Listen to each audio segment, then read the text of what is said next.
Have you ever imagined starting a nation from scratch? I mean, really starting over. No economy, no wealth, just a blank slate and this huge goal to build a truly prosperous, thriving country. What if there was a kind of blueprint, a proven sequence of steps that could transform even the most challenging beginnings into, well, unimaginable national success?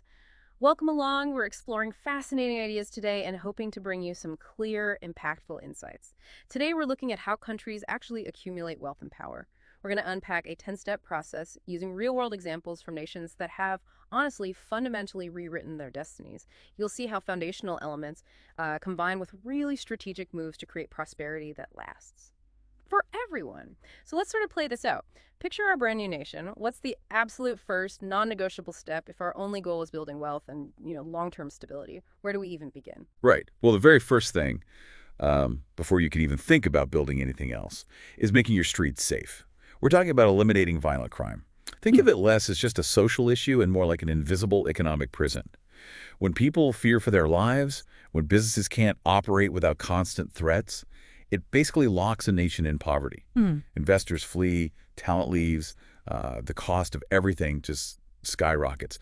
You simply cannot build an economy if your citizens are living in constant fear. Okay, that makes sense. Like a foundation. Exactly. Take El Salvador, for instance. For decades, it was a country just crippled by rampant gang violence, millions fled, economic progress felt, well, impossible. Then in 2022, President Bukele launched this unprecedented crackdown. Over 85,000 alleged gang members arrested. I mean, a really radical, swift action that fundamentally altered the security landscape. Wow, 85,000, that's huge. It is. And the transformation has been pretty astonishing. In just 3 years, El Salvador went from being, one of the most dangerous countries in the world to one of the safest on the entire American continent. Incredible. And the immediate economic payoff. Tourism has exploded. They welcomed nearly 4 million visitors recently, making them one of the fastest-growing tourism destinations globally. So the link is that direct. Safety equals visitors equals money. It shows that when you lift that burden of fear, that latent economic potential can just burst forth almost overnight sometimes. That's a dramatic shift, yeah. And the speed is remarkable. It makes perfect sense, though, who would risk their capital or even, their vacation in a place where safety isn't guaranteed. But I imagine security isn't just about what happens on the streets, right? There's more to it. You're absolutely right. Beyond visible crime, the next critical step is to eradicate corruption.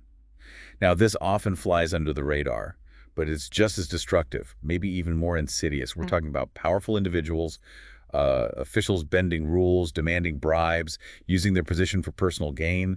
A nation simply cannot build sustainable wealth if the system itself is rigged. Right, if the game isn't fair. Exactly. If the rules are constantly changing, or if basic fairness isn't assured. Consider Singapore in the 1960s. It was once notorious for widespread corruption. Doing business meant navigating this, like web of payoffs and backroom deals. Prime Minister Lee Kuan Yew saw this as an existential threat to their future.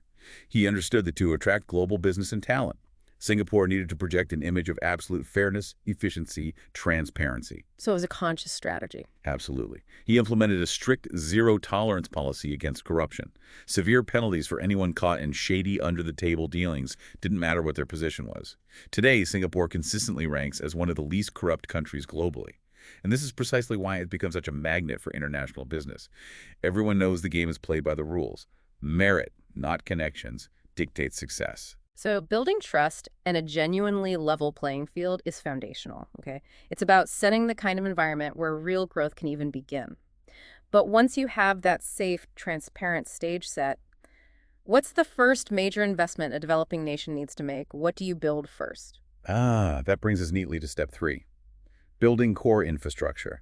This is the physical backbone of any modern economy. Think roads, railways, ports, reliable energy grids, digital networks too nowadays. Without these, your economy essentially grinds to a halt. Yeah, you can't get goods anywhere. Right. Imagine trying to run a factory where the power goes out daily, or a business waiting months for essential shipments because the roads are, impassable. It just doesn't work. Makes sense. Look at China's incredible transformation. In the early 1990s, they recognized this need and embarked on this unprecedented infrastructure spending spree. We're talking trillions of dollars. Today, they boast an astounding network over 183,000 kilometers of motorways, 40,000 kilometers of high-speed rail, some of the busiest, most efficient ports on the planet. The scale is just mind-boggling. It is. And this investment didn't just improve internal movement. It fundamentally repositioned China as a global trade powerhouse. Yeah. Their GDP skyrocketed from $150 billion in 1978 to $17 trillion in 2023, world's second largest economy. Wow. It powerfully demonstrates that robust, reliable infrastructure isn't just a convenience, it's a direct accelerator for trade and industrial growth. That's where the vision really starts to take shape. Okay, so once you can move goods and power efficiently, you need to empower the most critical resource of all, your people. Right. Precisely. That's step 4, investing deeply in education and human capital. A nation cannot truly prosper if its population is unskilled or, illiterate. Building wealth isn't just about digging stuff out of the ground. It's about cultivating the minds of your citizens, turning them into innovators, problem solvers, high-value contributors. Investing in brains, essentially. Exactly. South Korea offers a profound example here. After the devastating Korean War, it was one of the poorest countries on Earth, virtually no natural resources. Yet, instead of despairing, they made this extraordinary bet on their people. They poured vast resources into building schools, universities, advanced research facilities, prioritizing universal education and technical skills. So they identified their key asset. They did. And the result is often called the South Korean miracle. Today, they boast an almost perfect literacy rate, 98.8%, and have transformed into one of the world's top 15 economies. GDP, over $1.7 trillion. They're home to global tech giants like Samsung, LG, Hyundai. It clearly shows that by investing in people's minds, a nation can build an incredibly smart and resilient economy. What's truly inspiring there is how they pivoted from what they lacked, like natural resources, to strategically investing in what they could cultivate, the intellect, the ingenuity of their population. Okay, so now you've got a safe, connected, and educated populace. What's the next move to really accelerate growth? Where do you go from there? Now you start looking outward and also leveraging what you uniquely have. Which brings us to step 5. Monetizing strategic resources. Now, this isn't just about, say, having oil or minerals. It's about how a nation uses that initial natural wealth. It's about leveraging what you have to build what you want to have. Ah, so not just spending the windfall. Exactly. Not getting trapped in a cycle of just depending on commodities. The United Arab Emirates provides a compelling illustration here. In the 1950s, it was basically a collection of small desert communities, fishing, pearling. Then, 1958, oil was discovered. But unlike some other oil-rich nations that, just spent their newfound wealth on lavish projects or whatever, the UAE made a deliberate choice. They heavily reinvested those oil profits, which hit $99 billion in 2023, by the way, Wow. into developing diverse sectors: tourism, trade, finance, cutting-edge innovation. Today, the UAE is the 14th richest country globally. And what's remarkable is that oil exports now contribute only about 30% of its GDP. The majority of its growth comes from those diversified sectors they built. That's smart. They cleverly use their initial resource advantage as a springboard to create a sustainable, multifaceted economy.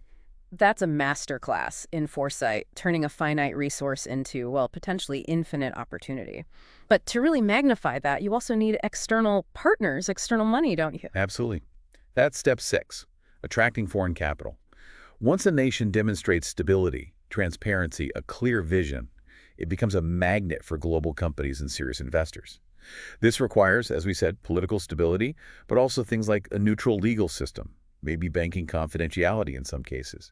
International money has this powerful multiplier effect. How so? Well, it funds innovation, it sparks entrepreneurship, creates high-quality jobs, it significantly boosts the whole economy. Okay. Switzerland is the quintessential example here. A small, landlocked country, virtually no natural resources. It built its immense wealth by meticulously cultivating a reputation as the perfect home for global capital. They didn't just allow foreign investment. They actively created an environment of rock-solid political stability, legal neutrality, and famously discreet banking. This strategy made Switzerland the preferred destination for millionaires, for multinational corporations looking to secure and grow their wealth. Today, countless global giants, pharma, finance, luxury goods, watchmakers, have established their European headquarters there, and that directly contributes to Switzerland's staggering prosperity. So it's not just about what you produce internally, but really about the trust and reliability you project on the global stage. That's fascinating. Speaking of global connections, what about partnerships beyond just money? Are alliances important? Hugely important. That leads to step 7, making smart international alliances. Even with a strong foundation, no country can truly go it alone in the modern world. It's just too interconnected, too complex. Historically, strategic international alliances have been game changers. They significantly reduce risks, they expand opportunities, and they provide immense power, influence on the global stage. It's about shared security, shared markets, shared influence. Safety in numbers, kind of. And opportunity in numbers, too. Germany's journey after World War II is a powerful illustration. A nation in ruins, its global reputation shattered. Germany made a conscious long-term investment not just in rebuilding its cities, but in rebuilding relationships. Over decades, they meticulously cultivated strong ties with former adversaries. That must have taken time and effort. Immense effort. But the result? Germany is now a central, influential figure in the European Union, in NATO, in vital global trade organizations like the WTO. This network of alliances has been absolutely instrumental in its rise to become the world's third largest economy. Smart alliances aren't just about defense. They're about expanding markets, fostering cooperation, securing a nation's place in the world. That's a truly fascinating insight that building relationships can be just as, if not more, valuable than traditional investments in tangible stuff like factories or oil fields. Okay, so your country is safe, educated, connected globally, allied up. How does it truly differentiate itself now? What does it offer that nobody else can replicate? Now we're getting to the really high-value stuff. That's where step 8, investing in innovation, becomes paramount. Truly rich countries don't just sell raw commodities or, basic manufactured goods. They sell what is irreplaceable, unique. Often it's what resides in your head, not just underground. Intellectual property, unique tech. Exactly. You want to create products or technologies that the world simply cannot live without, and crucially, cannot get anywhere else. Look at the Netherlands. Relatively small country, very few natural resources, yet they dominate in certain areas of cutting-edge technology. Consider one Dutch company, ASML. They build these highly specialized machines, incredible complex machines, used to manufacture the world's most advanced computer chips. The ones in everything. Phones, cars. Everything. The very chips powering your smartphone, your electric car, every laptop, satellite, AI system on the planet. And what's incredible is that ASML is the only company in the world capable of producing these specific critical machines at the highest end. Only one. Wow, only one. This gives them immense undeniable leverage. Giants like Apple, Samsung, and NVIDIA, they must purchase these machines from ASML. And they pay a premium for that indispensable technology. That's the power of strategic innovation. That's a level of market dominance few achieve, having something so essential that no one else can replicate it. Amazing.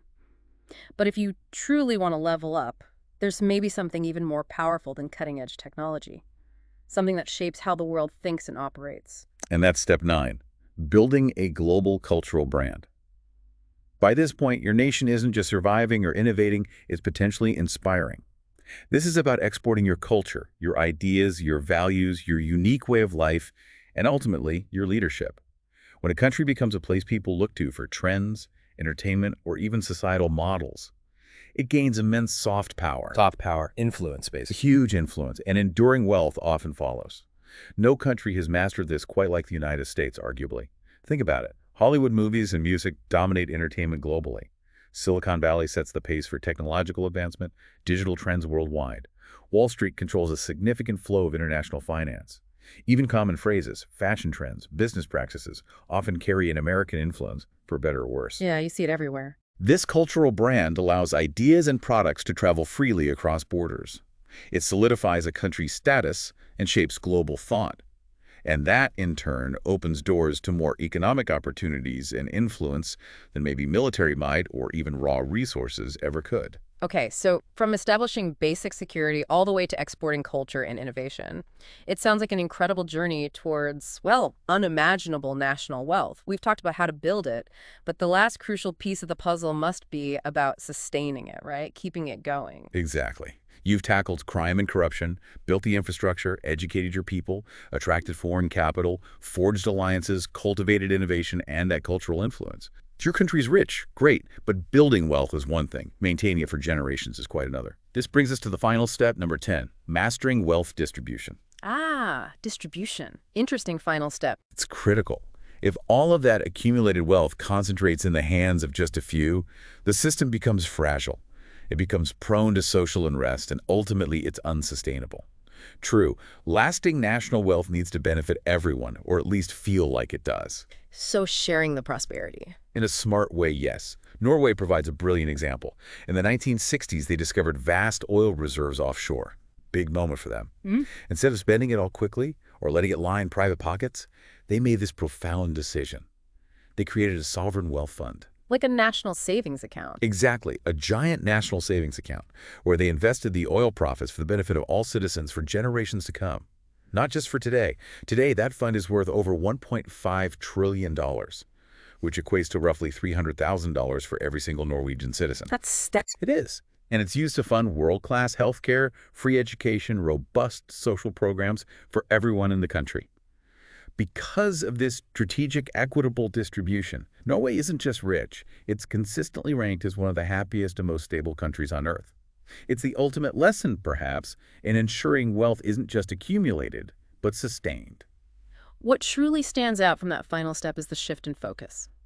It's not about making more money at that point, but about how you manage and share what you already have to ensure it lasts for generations. It's about building a legacy, not just a temporary fortune. Indeed, it ties everything together. So, thinking about all this, if you were given the challenge, build a nation from scratch, knowing these 10 steps, which one would you prioritize first and why?